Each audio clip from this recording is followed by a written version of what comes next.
take a minute to learn about searching for Schoology courses in our organization. Our Schoology account is set up so you can search all courses in our organization.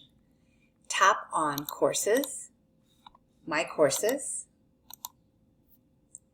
You will see a list of your current courses and a tab to view archived courses. If you tap on the Course Listing tab, you can view all the courses at each campus.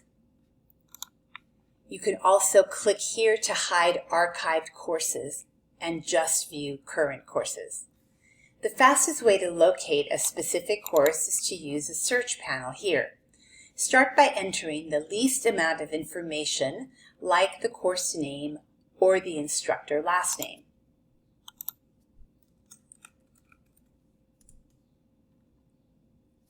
I find my best results if I know the name of the teacher.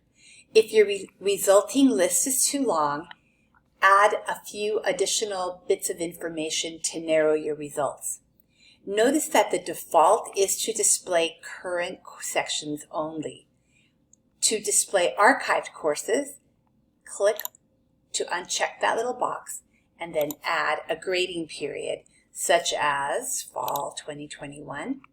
You can leave the instructor name there or remove it if you want a more complete list, and then click Search.